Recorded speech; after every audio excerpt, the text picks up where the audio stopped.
ಎಲ್ಲರಿಗೂ ನಮಸ್ಕಾರ. ಎಲ್ಲರೂ ಹೇಗಿದ್ದೀರಾ? ಐ ಹೋಪ್ ಎಲ್ಲರೂ ಚೆನ್ನಾಗಿದ್ದೀರಾ ಅಂತ ಅನ್ಕೋತೀನಿ. ನಾನು ಕೂಡ ತುಂಬಾ ಚೆನ್ನಾಗಿದ್ದೀನಿ. ಹಾಗೆ ಇವತ್ತಿನ ಲಾಗ್ ಕೂಡ ಬಂದ್ಬಿಟ್ಟು ದೀಪಾವಳಿ ಹಬ್ಬ ಕೂಡ ಇನ್ನೇನು ಹತ್ರ ಬರ್ತಾ ಇದೆ. ಅದಕ್ಕೋಸ್ಕರ ಅಂತ ಹೇಳ್ಬಿಟ್ಟು ನಾವೇ ಮನೇಲಿ ದೀಪನ ಹೇಗೆ ತಯಾರು ಮಾಡ್ಕೊಳ್ಳೋದು ಅಂತ ಹೇಳ್ಬಿಟ್ಟು ತೋರಿಸ್ತಾ ಇದ್ದೀನಿ. ನಮ್ಮ ಮನೇಲಿ ನಾವೇ ದೀಪನ ತಯಾರು ಮಾಡಿಕೊಂಡು ಹಚ್ಚೋದ್ರಲ್ಲೂ ಒಂಥರ ಏನೋ ಖುಷಿ ಇರುತ್ತೆ. ಹಾಗೆ ದೀಪನ ಹೇಗೆಲ್ಲ ರೆಡಿ ಮಾಡ್ಕೊಳ್ಳೋದು ಅಂತ ಹೇಳ್ಬಿಟ್ಟು ತೋರಿಸ್ತೀನಿ. ಇದನ್ನ ನಾನು ಡಿಮಾರ್ಟಿಂದ ತಗೊಂಡಿದ್ದು ದೀಪನ ಡಿಮಾರ್ಟಿಂದ ತೊಗೊಬಂದಿರೋದು. ನಾನು ಇದಕ್ಕೆ 49 ರೂಪಾಯಿ ಕೊಟ್ಟಿದ್ದೀನಿ. ಡಿಸೈನ್ ಚೆನ್ನಾಗಿತ್ತು ಅಂತ ಹೇಳ್ಬಿಟ್ಟು ತೊಗೊಬಂದಿದ್ದೀನಿ. 10 ಪೀಸ್ ಇದೆ ಇದರಲ್ಲಿ. ಹಾಗೆ ಈಗ ಹೇಗೆ ಮಾಡೋದು ಅಂತಲೂ ನೋಡ್ಬಿಡೋಣ. ದೀಪನ ನಾವೇ ನಮ್ಮ ಕೈಯಾರ ಹೇಗೆ ಮಾಡೋದು ಅಂತ ಹೇಳಿ ನೋಡೋಣ. ಎಣ್ಣೆ ಅಂದರೆ ಇವಾಗ ಎಣ್ಣೆದು ಸ್ವಲ್ಪ ಕಾಸ್ಟ್ಲಿ ಆಗಿದೆ. ಎಣ್ಣೆ ಮತ್ತು ಮೇಣಬತ್ತಿನ ಯೂಸ್ ಮಾಡಿಕೊಂಡು ಹೇಗೆ ದೀಪನ ತಯಾರು ಮಾಡ್ಕೊಳ್ಳೋದು ಅಂತ ಹೇಳ್ಬಿಟ್ಟು ತೋರಿಸ್ತಾ ಇದ್ದೀನಿ. ಬನ್ನಿ ನೋಡೋಣ. ಮೊದಲಿಗೆ ನಾನು ಇದನ್ನು ತೊಗೊಂಡ್ಬಿಟ್ಟು ದೀಪನೆಲ್ಲ ಇದಕ್ಕೆ ಹಾಕ್ಕೊಂಡು ತೊಳ್ಕೊಬಿಡ್ತೀನಿ.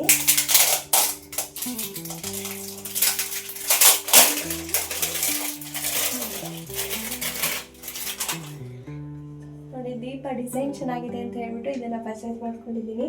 ತುಂಬ ಚೆನ್ನಾಗಿದೆ. ಮೊದಲಿಗೆ ನಾನಿಲ್ಲಿ ಒಂದು ಡಬ್ ತೊಗೊಂಡು ದೀಪಗಳನ್ನ ಸ್ವಲ್ಪ ತೊಳೆದಿಡೋಣ ಅಂತ ಹೇಳ್ಬಿಟ್ಟು ಡಬ್ ತೊಗೊಂಡು ಡಬ್ಗೆಲ್ಲ ನಾನು ದೀಪನ ಹಾಕಿಡ್ತಾ ಇದ್ದೀನಿ. ಈ ರೀತಿ ನೀರಲ್ಲಿ ದೀಪನ ತೊಳೆದಿಡೋದ್ರಿಂದ ಹೊಸ ದೀಪ ಆಗಿರೋದ್ರಿಂದ ಎಣ್ಣೆ ಎಳ್ಕೊಳ್ಳೋ ಚಾನ್ಸಸ್ ಇರುತ್ತೆ. ಹಾಗಾಗಿ ಈ ರೀತಿ ತೊಳೆದ್ಬಿಟ್ಟು ಒಂದು ಸಲ ಒಣಗಿಸಿ ಇಟ್ಬಿಟ್ಟು ಆಮೇಲೆ ಹಾಕ್ಕೊಂಡ್ರೆ ಎಣ್ಣೆ ಅಷ್ಟೊಂದೇನು ಎಳೆಯಲ್ಲ. ಹಾಗಾಗಿ ಹೊಸ ದೀಪ ಆಗಿರೋದ್ರಿಂದ ತೊಳ್ಕೊಬೇಕು. ನಾನು ತೊಗೊಬಂದಿರೋ ದೀಪ ಸ್ವಲ್ಪ ದೊಡ್ಡ ಸೈಜೇ ಇದೆ, ಚಿಕ್ಕ ಸೈಜ್ ಏನು ತೊಗೊಬಂದಿಲ್ಲ. ಸ್ವಲ್ಪ ದೊಡ್ಡ ಸೈಜ್ ಇರೋದ್ರಿಂದ ನಾನು ಒಂದು 20ರಿಂದ 30 ದೀಪಕ್ಕಾಗೋ ಅಷ್ಟು ಇವಾಗ ರೆಡಿ ಮಾಡ್ಕೋತಾ ಇದ್ದೀನಿ. ಆದರೆ ನಾನಿಲ್ಲಿ 10 ಮಾತ್ರ ರೆಡಿ ಮಾಡ್ಕೋತಾ ಇದ್ದೀನಿ. ಆಮೇಲೆ ಬೇಕಾದರೆ ಮಾಡ್ಕೊಳ್ಳೋಣ ಅಂತ ಹೇಳಿ ನಾನೊಂದು 25 ಮಾಡ್ಕೊಳ್ಳೋಣ, 25-30 ಅಂತ ಅಂದ್ಕೊಂಡಿದ್ದೀನಿ.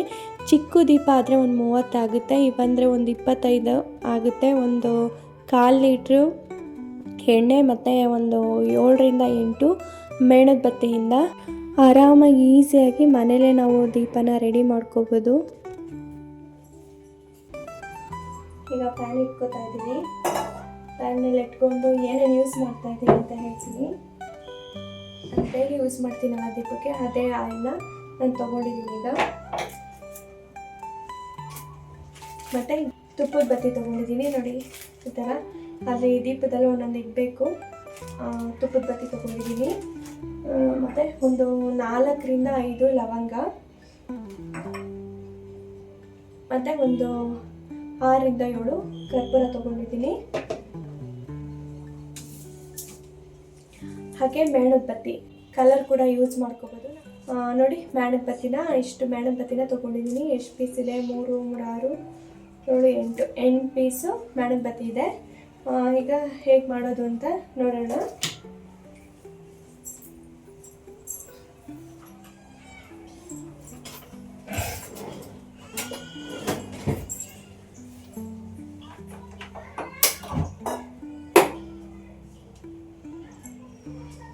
ಈಗ ಒಂದು ಪ್ಯಾನ್ ಇಟ್ಕೊಂಡು ಚಿಕ್ಕದು, ಅದಕ್ಕೆ ಈಗ ನಾನು ದೀಪಕ್ಕೆ ಹಾಕೊಳ್ಳೋಂಥ ಆಯಿಲ್ನ ಹಾಕೋತಾ ಇದ್ದೀನಿ.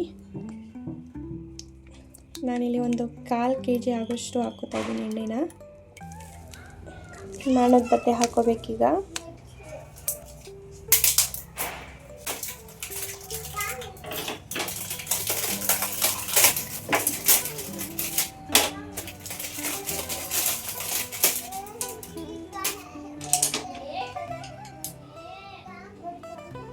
ಈಗ ಈ ಮೇಣದ ಬತ್ತಿನ ಈ ಎಣ್ಣೆ ಒಳಗಡೆ ಹಾಕೋಬೇಕು. ಈಗ ಈ ಎಣ್ಣೆ ಒಳಗಡೆ ಹಾಕೋತೀನಿ. ಎಣ್ಣೆ ಕಾಯ್ದ್ಮೇಲೆ ಮೇಣದ ಬತ್ತಿನ ಹಾಕೋತೀನಿ. ನಾನು ಮೇಣದ ಬತ್ತಿನ ಹಾಕೋತಾ ಇದ್ದೀನಿ. ಈಗ ಒಂದೊಂದಕ್ಕೆ ತುಪ್ಪದ ಬತ್ತಿನ ಹಿಡ್ಕೊಂಡು ಹೋಗ್ತೀನಿ.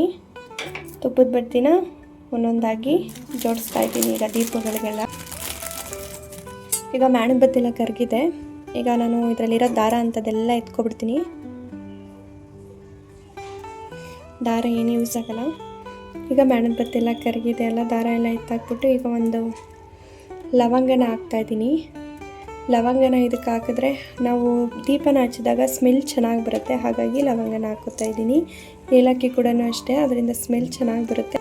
ಏಲಕ್ಕಿ ಕೂಡ ಏಲಕ್ಕಿನ ನಾನು ಐಟಮಲ್ಲಿ ಹೇಳಿಲ್ಲ, ಅದು ಸಪ್ರೇಟ್ ಇಟ್ಟಿರೋದ್ರಿಂದ ನಾನು ಹೇಳಲಿಲ್ಲ, ಮರ್ತ್ಬಿಟ್ಟೆ. ಕರ್ಪೂರನ ಹಾಕೋತಾ ಇದ್ದೀನಿ. ಕರ್ಪೂರನ ಸ್ವಲ್ಪ ಈ ರೀತಿ ಪುಡಿ ಮಾಡಿಕೊಂಡು ಹಾಕ್ಕೊಳ್ಳಿ. ಇದರಿಂದನೂ ಅಷ್ಟೇ ಕರ್ಪೂರ ಹಾಕ್ಕೊಂಡು ದೀಪ ಹಚ್ಚಿದ್ರೆ, ಇದಕ್ಕೆ ಕರ್ಪೂರ ಹಾಕೋದ್ರಿಂದ ದೀಪ ಹಚ್ಚಿದಾಗ ಸ್ಮೆಲ್ ಕೂಡ ತುಂಬಾ ಚೆನ್ನಾಗಿ ಬರುತ್ತೆ. ಹಾಗಾಗಿ ಕರ್ಪೂರನ ಹಾಕೋತಾ ಇದ್ದೀನಿ.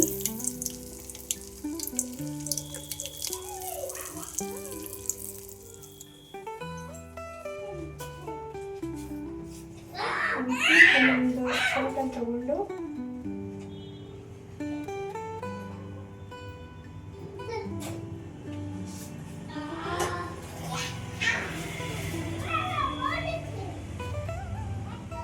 ನೋಡಿ ಈ ರೀತಿ ಬಿಟ್ಕೊಳ್ಳೋದು.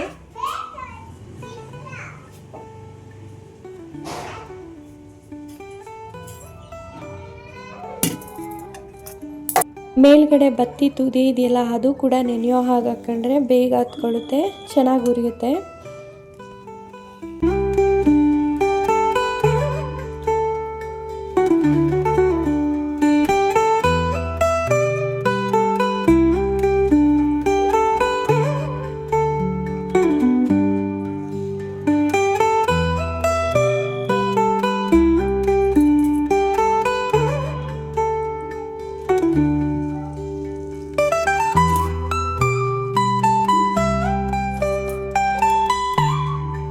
ಈಗ ಒಂದೊಂದಾಗಿ ದೀಪಕ್ಕೆ ಬಿಟ್ಕೊಂಡು ಹೋಗ್ತಾ ಇದ್ದೀನಿ.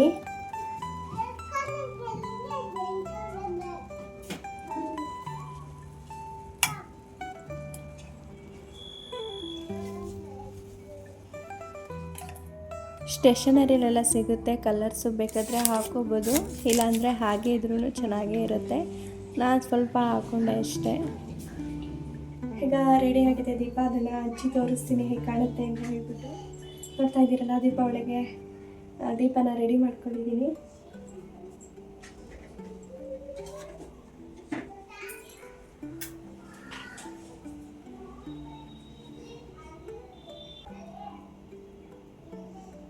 ನನ್ನ ಮಕ್ಕಳಂತೂ ತುಂಬಾ ಗಲಾಟೆ ಮಾಡ್ತಾರೆ. ಇದ್ದಂತೆ ಚೆನ್ನಾಗಿ ಟಿ ವಿ ನೋಡ್ಕೊಂಡಿರ್ತಾರೆ. ನಾನು ಏನಾದರೂ ವಿಡಿಯೋ ಮಾಡಬೇಕಾದ್ರೇ ಕಿರ್ಚಾಡೋದು, ಕೂಗಾಡೋದು ಎಲ್ಲ ಮಾಡ್ತಾಯಿರ್ತಾರೆ. ನೋಡ್ತಿದ್ದೀರಲ್ಲ, ದೀಪಾವಳಿ ಹಬ್ಬಕ್ಕೆ ದೀಪನ ಹೇಗೆಲ್ಲ ರೆಡಿ ಮಾಡಿದ್ದೀನಿ ಅಂತ.